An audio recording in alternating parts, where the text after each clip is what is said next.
नमस्कार सर। सत साहब जी। सर क्या नाम है आपका? सर रूपा दास। रूपा दास जी, कहाँ से आए हैं आप? सर हैदराबाद सिंध से। सर संत रामपाल जी महाराज से नाम दीक्षा लेने से पहले क्या आप कोई भक्ति साधना भी करते थे?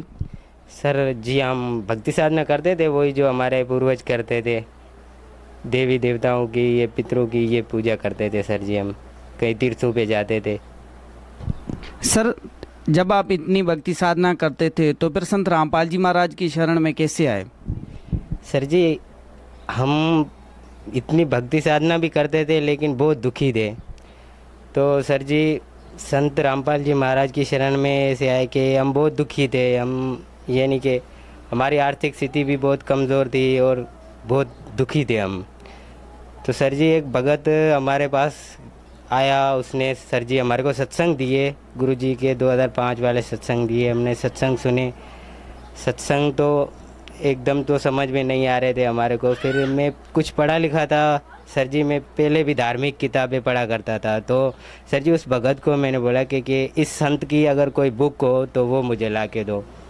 तो सर जी उस भगत ने फिर मेरे को वो बुक ला के दी। ज्ञान गंगा नामक बुक थी सर। सर वो बुक मैंने पढ़ी सर जी। मैंने पहले वो बुक के जो नियम जो गुरुजी ने नियम दे रखे हैं वो नियम पढ़े। तो सर जी ये कलयुग के अंदर और वो नियम इतने कठोर दे रखे थे कि मैंने सोचा कि यार ये तो नहीं हो पाएंगे। मैंने वो बुक को बंद करके रख दिया सर जी।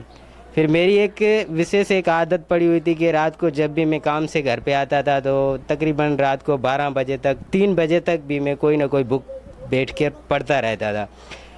जबकि सर जी मैं कोई फालतू शेर व शायरी की बुक पढ़ता था। तो मैंने एक दिन बैठे बैठे सोचा कि यार ये फालतू बुकें भी तो पढ़ता रहता हूँ, भला करूँगा नहीं तो कुछ ना कुछ इसमें से जानकारी तो प्राप्त हो जाएगी। तो एक दिन बैठे बैठे मैंने ज्ञान गंगा पुस्तक फिर से उठा ली, फिर से पढ़ा सर जी। जब मैं नियमों से आगे क्लास किया, जब सृष्टि रचना पढ़ी, तब मेरी समझ में आया कि परमात्मा तो इसी बुक के अंदर है सर जी। जब मैंने ये बुक पूरी कंप्लीट पढ़ी और फिर कोई मेरी पूजा करने का, कोई साधना करने का कोई दिल ही नहीं कर रहा था। मैं इतना यानी कि जैसे कि बोलते हैं ना कि ज्ञान से घायल हो गया। फिर सर जी मैं परमात्मा का सत्संग सुनने लगा। सत्संग फिर मेरी समझ में आने लगा। जब मैं वो बुक पढ़ी ना, बुक पढ़ने के बाद मेरी समझ में वो सत्संग आने लगे। धीरे धीरे पढ़ते पढ़ते सर जी फिर मैंने ये देवी देवताओं की पहले सबसे पहले मैं घर के अंदर, हमारे घर परिवार के अंदर देवी देवताओं की पूजा में मैं सबसे पहले फर्स्ट में होता था। तो जब तक ये मेरे चाचा था, वो मेरे बड़ा भाई था, वो भी देखता था कि भाई ये बहुत सही कर रहा है। जब मैंने एकदम ये देवी देवताओं की भक्ति करना छोड़ दी तो वो खुद सोचने लगे, वो कहने लगे कि भाई तू ये क्या पढ़ रहा है, क्या सुन रहा है। उनको मैंने सत्संग भी सुना है गुरुजी के और ज्ञान गंगा नामक पुस्तक पढ़ाई। वो पढ़े लिखे थे, उसको दिखाई। मैंने बोला भाई ये किताब पढ़ो, इसके अंदर है जो कुछ भी है। लेकिन वो नहीं समझे। उन्होंने फिर विरोध करना शुरू कर दिया सर जी। फिर उन्होंने कहा कि भाई तू हमारे अंदर कैसा निकम्मा पैदा हो गया है, तू अपने देवी देवताओं को भी नहीं मानता है। और अपना जो तीर्थों पे पहले मैं रामदेव का झंडा लेके जाया करता था, हर साल लेके जाया करता था। और जब मैं परमात्मा की तकरीबन 6 महीने भक्ति को हुए थे, तब तक जब ये झंडे का टाइम आ गया तो भाई ने बोला, बड़े भाई ने बोला कि भाई तू हर साल झंडा लेके जाता है तो इस बार भी ले जा। मैंने बोला भाई मेरी अभी इसमें कोई रुचि नहीं रही और न ही वहाँ पर जाने से कोई भगवान है, मेरे को कोई लाभ नहीं हो रहा, मैं नहीं जाऊँगा। तो सर जी मैं दंडवत प्रणाम करता था ना घर के अंदर। तो सर जी वो भाई देखता था, वो मेरे से बहुत विरोध करता था। वो बोलता था कि भाई घर वाले चाचा था, वो भी बोलते थे कि भाई ये पता नहीं कौन सी उल्टी भक्ति पर लग गया है और किसी की मान रहा भी नहीं है। सर जी जो भी आता था मैं उनको सत्संग या ज्ञान गंगा नामक पुस्तक उसको दिखाता था, भाई आप भी पढ़े लिखो, इसमें खुद निर्णय कर लो कि इसमें क्या गलत है और क्या सही है।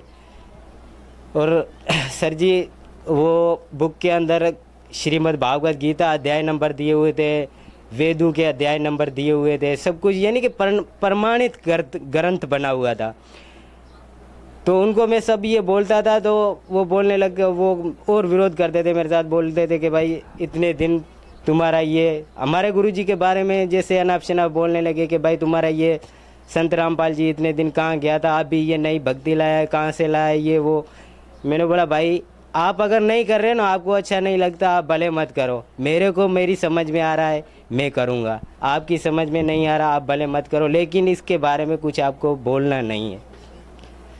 सर जैसा कि आपने कहा कि आपने जो है ज्ञान गंगा बुक पढ़ी, तो सर हम जानना चाहेंगे कि ज्ञान गंगा बुक में ऐसा क्या है जो आपने जो है संत रामपाल जी महाराज से नाम दीक्षा ली। सर जी हम ज्ञान गंगा बुक में बहुत कुछ है, जैसे कि हम पहले देवी देवताओं की भक्ति करते थे और ब्रह्मा विष्णु महेश की भी भक्ति करते थे, और ज्ञान गंगा नामक पुस्तक पढ़ी तो ज्ञान गंगा पुस्तक में सर जी ये लिखा था कि ये ब्रह्मा विष्णु महेश के भी जन्म मृत्यु होती है, ये अविनाशी प्रभु नहीं है, यानी कि ये हमारे जीव सतर के ही है, लेकिन इसको कुछ पावर परमात्मा की तरफ से दी हुई है, ये सिर्फ हमारे को इतना दे सकते हैं, जो अपना कर्म करते हैं वो ही दे सकते हैं, ना इससे ज़्यादा दे सकते हैं ना इससे कम दे सकते हैं। जब मैंने इनके बारे में पढ़ा और देवी देवताओं वो उनका तो बिल्कुल श्रीमद् भागवत गीता को भी मैं पढ़ता था, तो उसके श्रीमद् भागवत गीता के अंदर भी देवताओं का तो जिक्र भी नहीं आता था, और श्रीमद् भागवत गीता जी के अंदर बिल्कुल 7वें अध्याय में 12 से लेकर 15 तक देवताओं के बारे में भी मना कर रखा है कि इसकी कोई पूजा नहीं कर रही। तो सर जी जब मैंने वो ज्ञान गंगा पुस्तक पढ़ी और गीता को भी पढ़ा तो मैं फिर अचंभित रह गया, मैंने बोला यार छोड़ दे बस, अभी देवी देवताओं में कुछ भी नहीं रखा। तब मैंने सर जी ये ज्ञान गंगा पुस्तक को पढ़ा और समझा। उसके बाद सर जी मेरे को इतनी ऐसी तड़प उठी कि घर वाले भी सब विरोधी बन गए, फिर मैं अपना घर छोड़ के कराची चला गया सर जी, काम के सिलसिले में, मज़दूर आदमी था मैं उधर निकल गया। तो पीछे से छोटी बहन थी, वो भी उसको भी सत्संग सुनती थी, वो परमात्मा के सत्संग वत्संग सुनती थी। जब तक ये पाकिस्तान के अंदर अभी तक कोई नामदान केंद्र नहीं था, तब सर जी कुछ तकरीबन 2-3 महीनों के बाद मैं उधर कराची काम करता था। काम करते करते वहाँ पर एक भगत जी का मेरे को फ़ोन आया कि भाई यहाँ पर नाम उपदेश आपको संत रामपाल जी महाराज से लेना है, तो नामदान केंद्र आ गया है और आप नाम दीक्षा लें। मैं तब तक ये उपदेश में समझता ही नहीं था कि ये उपदेश किस चीज़ को बोलते, क्या होता है क्या नहीं होता सर जी। तो मैं तकरीबन 1 महीने के बाद वापसी आया घर पे आया तो बहन ने बोला कि भाई मेरे को उपदेश दिला दे, तू भले बाद में ले लियो।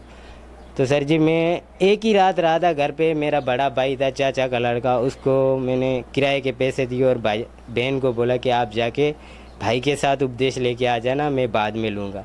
सर जी मैं उधर 1 महीने फिर गया, वापसी चला गया। 1 महीने के बाद आया तो बहुत घर वाले यानी कि फिर गुरुजी की तस्वीर, ये जो ज्योति वोति लगाते हैं हम गुरुजी की, वो ज्योति लगाते थे, दंडवत प्रणाम करते थे, आरती सत्संग चला करता था हमारे घर पे। तो घर वाले सारे विरोधी बन गए फिर कि ये क्या चल रहा है, ये वो है, यानी कि हमारे को फिर भक्ति में बहुत तंग करने लगे।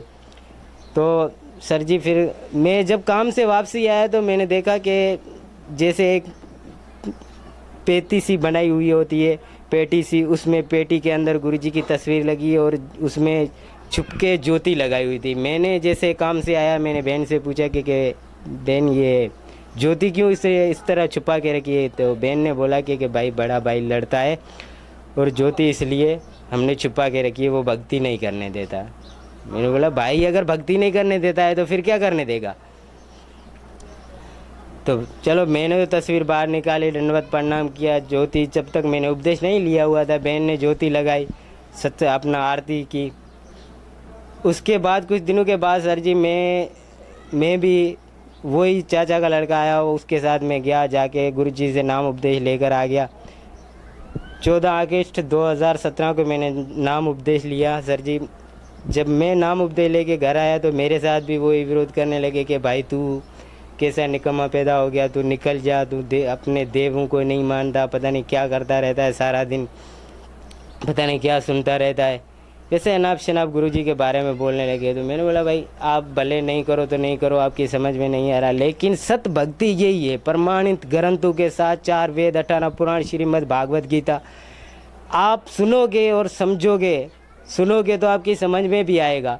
अगर नहीं सुनोगे तो ऐसे ही रहोगे मूर्ख के मूर्ख, आगे आपकी मर्जी है। सर, संत रामपाल जी महाराज से नाम दीक्षा लेने के बाद क्या आपको कोई लाभ भी हुए? जी हाँ सर जी, संत रामपाल जी महाराज से नाम दीक्षा लेने के बाद बहुत सारे लाभ हुए हमारे को। वैसे तो सर जी परमात्मा की वाणी है कि 7 समुद्र की मसी करूं, लेखनी करूं, बन रहा है धरती का कागज करूं, गुरु गुण लिखा न जाए। सर जी हम भक्ति पहले भी करते थे लेकिन बहुत दुखी रहते थे सर जी। हम इतने दुखी होते थे कि हमारे घर खाने के लिए कभी कभी आटा भी नहीं होता था। हमने वो दिन देखे कि हमारी माता जी हमें सर जी ये चने उबाल कर खिला के हम रात काटते थे, और ये सरसों के जो साग होता है वो रात को उबाल के हम खा के अपना टाइम गुजर करते थे सर जी। उसके बाद हमने बड़े भाई की शादी भी की सर जी, हमारे ऊपर बहुत कर्जा हो गया। फिर संत रामपाल जी महाराज से जैसे हमने नाम उपदेश लिया तो उससे पहले सर जी हमारे ऊपर 2,95,000 तकरीबन 3 लाख रुपए ही कर्जा हो गया था हमारे ऊपर। हमारी इतनी आर्थिक स्थिति कमज़ोर थी। फिर सर जी जब हम संत रामपाल जी महाराज की शरण में आए, गुरु जी से मैंने प्रार्थना लगाई कि परमात्मा अभी इसमें बहुत तंग हो गए मालिक, अगर यहाँ पर रहेंगे तो आपकी भक्ति भी नहीं हो पाएगी और परमात्मा यहाँ से निकालो कैसे भी करके। और जो ज़मींदार था जिसका कर्जा था हमारे ऊपर 2,95,000 रुपये, वो भी बोलता था कि भाई आपको जाना है तो मेरे पैसे दे के फिर चले जाओ, भले ऐसे हम आपको नहीं जाने देंगे।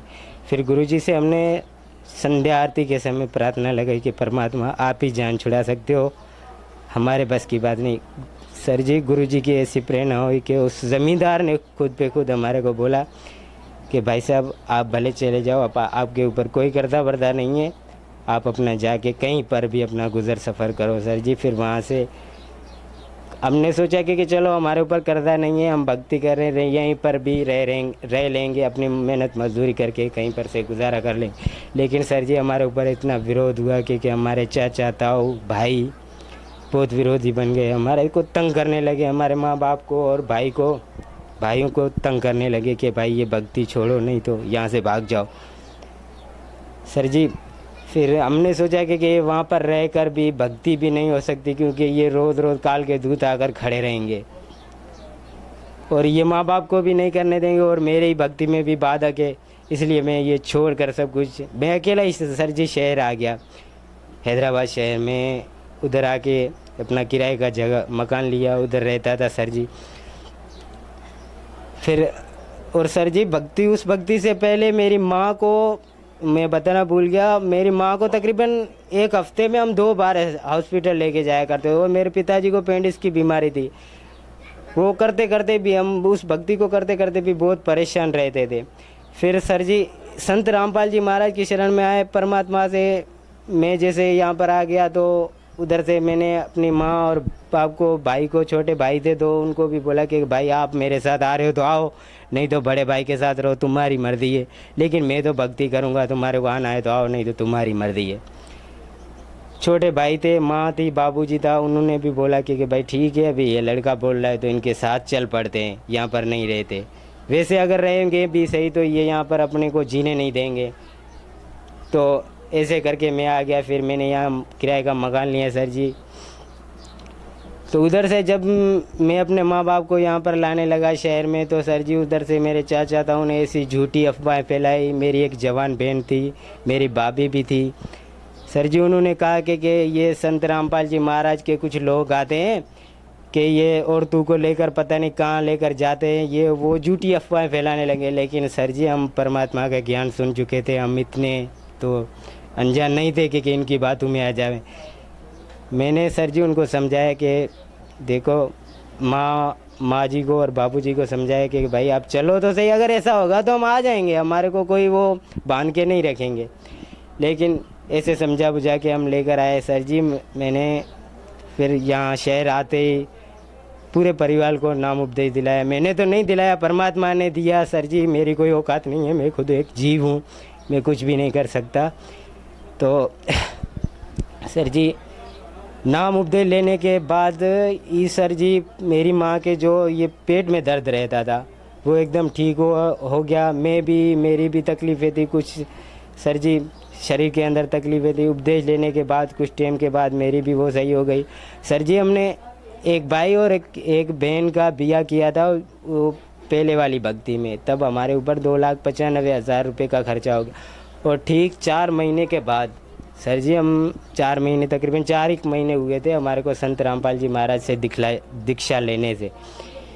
4 महीने के अंदर अंदर मैंने सर जी गुरु जी की दया से, गुरु जी की बहन की रमेनी की, सर जी गुरु जी के वचनों के अनुसार, और 1 साल के बाद मेरी भी रमेनी हो गई। सर जी परमात्मा ने ऐसी दया बख्श की, हमारे ऊपर कोई भी कर्जा नहीं है। आज हम खुशी से अपना टाइम पास कर रहे हैं, अपना किराए का मकान में रह रहे हैं, लेकिन परमात्मा ने ऐसी दया बखेर की है, हमारे ऊपर कोई भी आज कोई कर्जा नहीं है, कोई टेंशन कोई परेशानी नहीं है हमारे ऊपर। सर जी सर भक्त समाज को क्या संदेश देना चाहते हैं?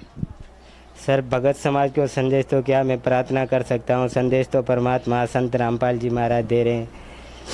सर जी ये भगत समाज से ये प्रार्थना है कि मानुष जन्म बार बार नहीं मिलता, और 1,84 की जूनियाँ भोग कर सिर्फ एक ही मानुष जन्म मिलता है।